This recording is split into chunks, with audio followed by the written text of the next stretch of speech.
Guys, it's Sarah, and today we are going to do a reading vlog. And myself, Krista from Books and Jams, and Lindsay from Lindsay's Little Library decided that it would be fun if we reflected on all of the books that we have sent to each other from our Christmas book exchange that we do every year, and take a look at what each person has sent each other. And from the unread books, we're going to pick one for the other person to read. And we're going to do that all today. So the basic premise is that every year we do a Christmas book exchange where we send each other a certain number of books and then we unwrap them on camera, and it's so much fun. We've done it for 3 years now. However, that means we have quite a few books unread that we have been sent from each other. So we thought it would be fun to have whoever sent that book pick from that list of unread books. So basically, Lindsay looked at all the books that she has sent me that I haven't read yet, and she picked a book for me to read, and same with Krista. So that's what we're going to do today. They have both picked their books for me to read, and I'm going to read them and let you know my thoughts. Okay, so Krista picked for me to read The Secrets of Lizzie Borden by Brandy Purdy. This is a historical fiction book following Lizzie Borden, who was a real person who was accused of killing her father and her stepmother in Massachusetts a very, very long time ago. And it was never proven that she did it, but she was home when this happened, and it's a whole thing. So it's a real case. And she wants me to read this now because we live 45 minutes from Lizzie Borden's house. And I want to actually go and take a tour there. We haven't done it quite yet, but before we leave, I would like to make that happen. So she said, read this while you're still local. Perfect. So I'm going to read this one from Krista. And then Lindsay picked, and I knew she was going to pick this one. When I looked at the list, I was like, she's going to pick that one. And it's All the Ugly and Wonderful Things by Bryn Greenwood. This is one of the ones, when I opened it, I was probably the most excited about. Still haven't read it yet, though. But I'm going to now. It's happening right now. I'm going to read it. Very excited. This is dark. This goes to places I probably don't want to go, and I'm here for it. Okay, so these are the books that my friends picked. We're going to read them, and I will let you know my thoughts. Okay, we are going to get started. So I'm starting with All the Ugly and Wonderful Things by Bryn Greenwood, which is Lindsay's pick. Now, I'm starting this one now because I just finished an audiobook, so I don't have anything I'm listening to right now, and I found this on Audible. It's an Audible exclusive, and it's actually one that if you have a certain type of account, you get it without having to use your credits. So I have access to that right now. So I'm going to go ahead and do that. And I have heard really good things about the audiobook for this one. I heard that the narrator is really, really good. Even people who didn't care for the book still really liked the narrator. So that, that makes me think, okay, I think this could be really good on audio. So I'm going to listen to this one. I'm starting it today. And I will let you know when I'm probably about halfway through what my thoughts are so far. But I am ready for kind of a very crazy ride here. I know that this is going to be very difficult as far as the type of relationship that happens in here, because I am positive it's a very big age gap, and the girl is younger, like very young, very, very underage young. So I guess we'll see how this goes. But yeah, okay, I'm gonna start right now. Hey guys. Okay, I am officially at the halfway point of All the Ugly and Wonderful Things. I'm really enjoying it a lot. It's definitely building this relationship between this older man and this young girl. I mean, I think when they first meet, she's 8 years old and he's an adult. I think right now she's 14, and they are definitely, like, they're bonding. He feels a responsibility to take care of her because no one else is. Her parents certainly are not. So I'm understanding that part of it, but they've never really felt a relationship dynamic where he's a parental figure for her. like they don't feel that towards each other. They feel more. So it's interesting because, you know, it's obviously not okay. She's a child. Sorry, that was my dog. You know, she's a child and he is not. So it's not okay, but I understand it at the same time. It's interesting. Very interesting. I feel so terrible for Wavy and what she has and is continuing to grow up around. It's awful. Her parents are terrible people. But yeah, so really enjoying it. I'm listening to it on audio actually. So it's a really good thing that's keeping me entertained while we're doing like moving prep and stuff like that. So yeah, but I am hoping to finish it up this week. And so I will let you know my final thoughts when I'm done. Hey guys. Okay. I just finished this. Okay.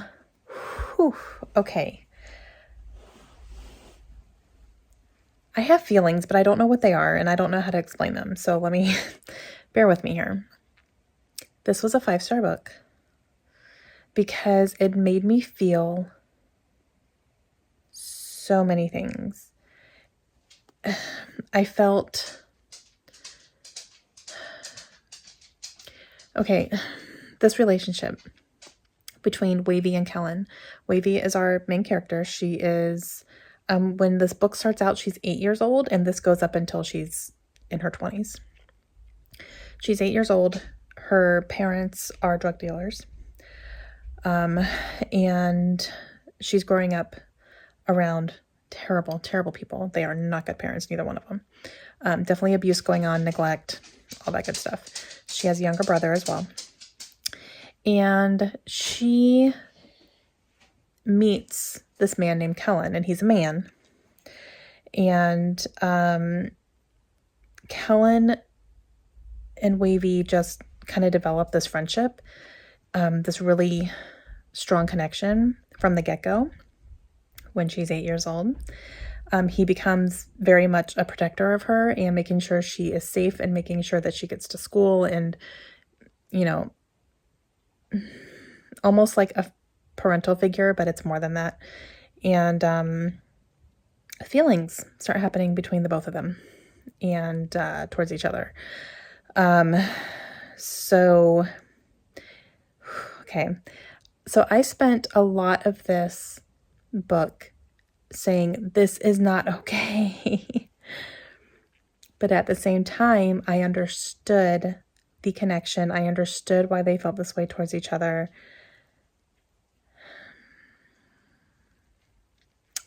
Yeah. So I was very confused about that. I felt angry about Wavy's aunt and what she puts Wavy through. I got very angry about that. I got angry at Wavy at one point because she was not telling truths and it was getting people in trouble. I was feeling WTF at Kellen because what are you doing? This is a 13-year-old girl. What are you doing? You know, that type of stuff. So it made me feel a lot of things. And then at the end, I was happy. So I don't know how I feel about anything anymore, basically, because of this book. So thanks for that. 5 stars. It was fantastic. Okay, next. Just reaching over here, we are going to get into The Secrets of Lizzie Borden by Brandy Purdy that Krista picked for me. So I'm going to get started on this. This one is shorter. It's not quite 300 pages. It's 290 something. So, yeah, I should be able to get through this fairly quickly, I think, hopefully. But I'll let you know when I'm a little bit into it what I think. Hey guys, okay, I am officially halfway through this book now. It's interesting. It's very interesting. It's definitely kind of a slow burn, I would say. It's not like super action-packed. It's, you know, telling Lizzie's story, fictionalized, obviously. And it's hard to talk about this without kind of talking about how Lizzie is portrayed in here. So I'm going to talk about it a little bit. So every fictionalized book about Lizzie that you read has a different take on her and a different character study and her taking different actions and doing different things that lead up to the same event. And some of them have her committing these murders and some of them have her not committing these murders. Where I just ended, she just killed her stepmother. So this is portraying her as at least killing her stepmother for sure. Haven't gotten to the dad yet, so we'll see how that goes. But I'm assuming if it's showing her killing her mother, it's probably going to show her killing her dad too. So that's kind of where I am right now. The circumstances that brought her to that is interesting. And this one also, you know, looking at Lizzie as a person, this depicts her as being bisexual and being attracted to both men and women and having a very strong sexual appetite, I would say. To the point where she almost obsesses about it a little bit, just wanting to be loved by anybody and, you know, to feel desired and to have those experiences. So that's also very interesting. So yeah, but that is where I am right now. So like I said, I'm just about halfway. I'm on page like 134 and there's 290 something in here. So, I'm almost to the halfway point in this one right now. And yeah, so I will let you know my thoughts when I'm done. All right, guys, I just finished The Secrets of Lizzie Borden by Brandy Purdy. Okay, have some thoughts.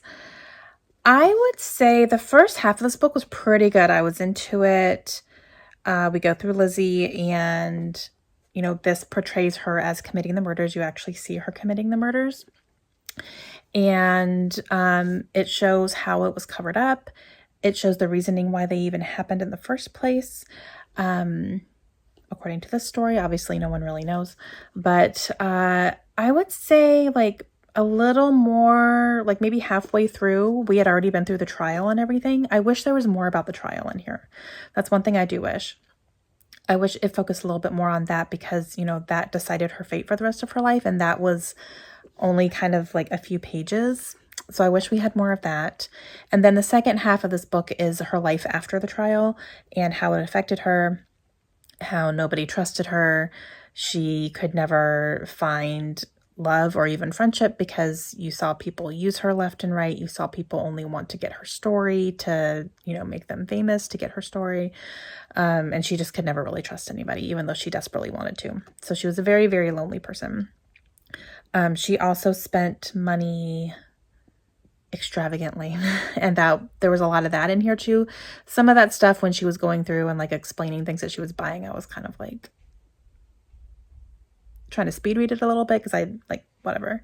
That stuff didn't really interest me all that much, but I would say like maybe the last 100 pages I skim read because I was just kind of like done with the story after the trial, to be honest. And that was like only the first half of the book. So, yeah,